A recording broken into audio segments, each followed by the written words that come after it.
lại chơi cho mau ấy làm một đo là vì kia tầm đó không bồn mà nè rúp khăn nong mơ tơ rúp bạn để mà phải phun cũng phải phun mơ tơ bật chiều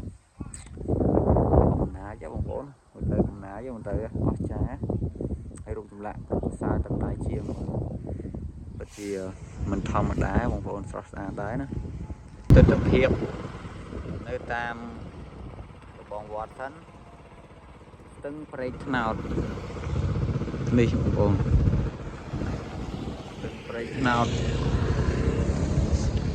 giờ mà chỗ đó mà đo khăn phía bông bồn đọc này chăm chỗ tôi mơ tôi tập hiệp càng không đang ọt này bà bông bồn đọc này là này giờ mà đo khăn phía vọt ong nơi khang một khang phía tới miền nằm rây cú om đói nè nhiễm chăm phía bông bông là lấy chăm tu sna tân tập hiệp hàng nông đó này vót ong súp bể lì ba đi bông bông lấy bàn cho một đò bà rìa ven khang nông vót hái chăm bông bông tu sna đi sọt san mình tên bông bông này cho một đò bông bông sọt san đó xôm chụp điệp xô bụng mà bông bông từng ở kia lấy đi nhau một đàn rồi bàn một đò vọt ong súp bẹ ly hay bông bông bàn ở ngày tì một phẩy pi khai u súp phía cho năm pi pom một phẩy pram mùi pi pom một phẩy pram mùi chẳng một bông trăm từ tu sna từ thiệpในក្នុងវត្តទាំងអស់គ្នាបាទឥឡូវនេះខ្ញុំនឹងបដូរកាមេរ៉ាឲ្យបាទដោយបងប្អូនបានឃើញស្រាប់ហើយបាទចូលមកដល់គឺថាស្រស់ស្អាតមែនតើនេះជាពិសេសវិហារបងប្អូនបាទបងប្អូនមើលទៅនេះនៅពេលនេះដល់ពេលល្ងាចហើយម៉ោង4ជាងហើយបងប្អូន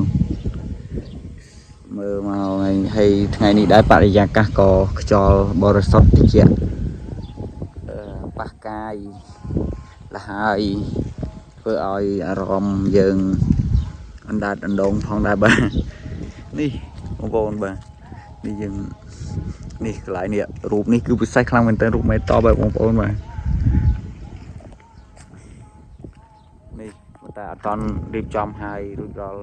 ស្អាតល្អទេដល់ពេលធ្វើហើយនឹងស្រស់ស្អាតជាងនឹងទៀតបងប្អូនបាទនេះរូបមេតបអត់តន់ឆ្លាក់ឈ្មោះទេបាទបង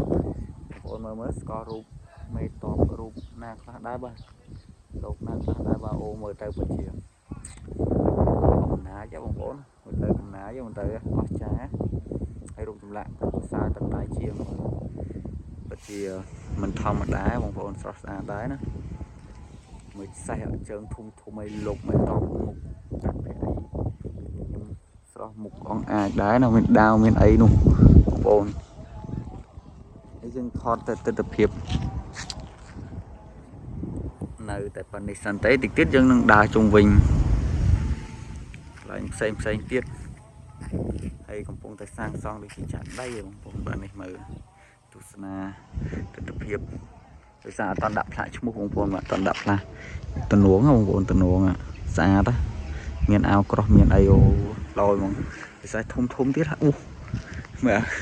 បងប្អូនបាទជាមេតបដាច់ចូលយអត់ដាច់ចូលដំដិនអីចឹងណាបងប្អូនបាទ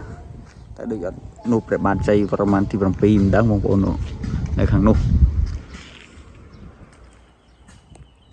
ចាំមើលដល់ពេលហើយដឹងតែស្រស់ស្អាតដល់បងប្អូនដោយសារនេះ2026កំពុងតែសាងសង់ជិតហើយបងប្អូនបាទបងប្អូនឥឡូវយើងក្រឡេកមកមើលខាងនេះម្ដងខ្ញុំថាមកឲ្យបាន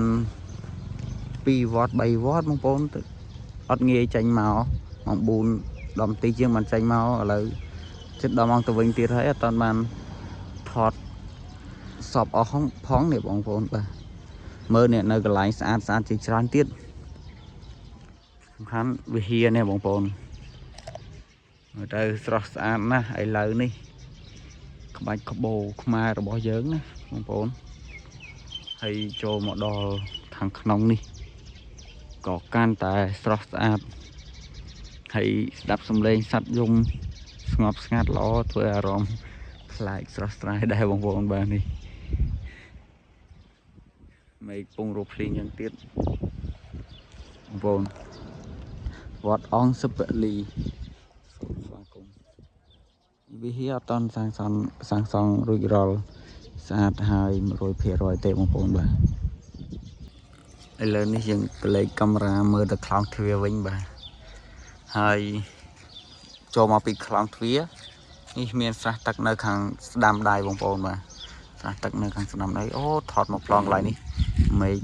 ស្រស់ស្អាតមែនតើបងប្អូននេះហើយទីធ្លាមើលទៅទលាយដែរបងប្អូនបាទនេះពពកមេឃស្រស់ស្អាតនេះព្រះបងប្អូនមានរូបព្រះពុទ្ធចូលបរិនិព្វានមានព្រះវិស្ណុឯងបងប្អូនមានដំរីក្បាល3ព្រះកេស3ក្បាល3បងប្អូនអូនោះកន្លែងនោះស្រស់ស្អាតទៀតនេះជាដំរីសួនទៅនៅឆ្ងាយទៀតបងប្អូនបាទបងប្អូនយល់យ៉ាងណាដែរចំពោះវត្ត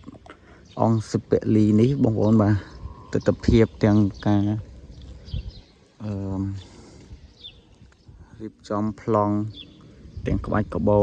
នៅទីធ្លាក្នុងវត្តអីបរិវេណវត្តហ្នឹងបងប្អូនពិតជាគួរឲ្យស្ដាយដែរបងប្អូនទៅមកបានប្រហែលប៉ុន្មាននាទីជិតដល់ម៉ោងទៅវិញបាទថាសល់ពេលច្រើនដែរថតរូបចេញមកម៉ោង3ជាងទៅអាចថតបាន2វត្តឬក៏3វត្តដែរបងប្អូនបាទចេញមកហើយអត់បានសល់ទៀតបងប្អូនបាទបងប្អូនអរគ្នាឥឡូវយើងឡើងមកដល់វិហារមើលលើវិហាររៀងខ្ពស់តិចបងប្អូនបាទនេះបងប្អូនមើលដើមឈើមានខ្យល់បកមកប៉ះកាយលហើយកាយាធ្វើឲ្យអារម្មណ៍មានអារម្មណ៍មួយយើងថារៀងសំណោះដែរបងប្អូនហើយមេឃរកភ្លៀងយ៉ាងចឹងទៀតនេះសាលាបងប្អូនសាលាលោកផ្លប់មើលអត់ឃើញឆ្ងាយពេកបងប្អូនឡើងមកដល់វិហារហើយបងប្អូននេះអូកន្លែងនេះស្រស់ស្អាតណាស់បងប្អូនពពកស្ដាយមែនតើបងប្អូនមកទាំងនៅម្ដុំផ្សារបាយចានបងប្អូនជិះមកហើយមកនេះថាកម្រងមកបុកទៅត្រង់ទៀតបានមួយវត្ត2វត្តទៀតឥឡូវបានតែវត្តអង្គសិបលីនេះមួយដល់ម៉ោងទៅយកបងអូននៅរៀននៅនេះបាទហើយបងប្អូនបាទរៀនបឋមបាទបងប្អូនអរគ្នាអូឥឡូវចូលជាមកហើយឡើងមកដល់លើវិហារតែម្ដងបងប្អូនបាទនេះរូបខាងក្នុងមើលទៅរូបបដិមាព្រះពុទ្ធបងប្អូនបាទថ្វាយបង្គំព្រះពុទ្ធមួយសិនទៅបងប្អូនបាទកុំបានចូលមកដល់ហើយ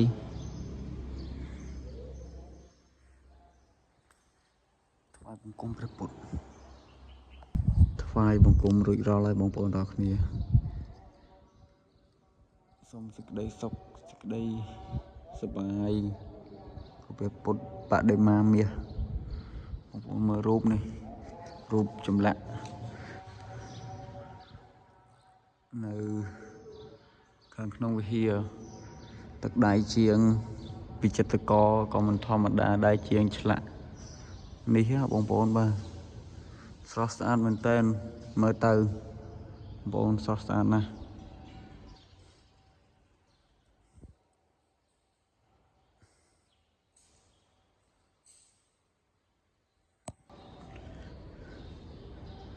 មើលកន្លែងនេះអីបងប្អូន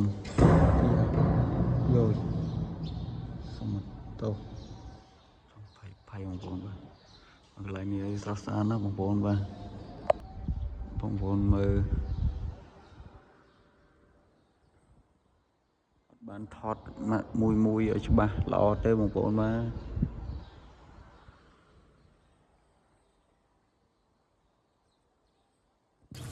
ហើយគណៈពេលនេះដែរក៏សូមគោរពជម្រាបលាពុកម៉ែបងប្អូនទាំងអស់គ្នាក៏ត្រឹមនេះដែរបងប្អូនបាទចាំជួបខ្ញុំនៅវីដេអូក្រោយៗទៀតបងប្អូនទាំងអស់គ្នា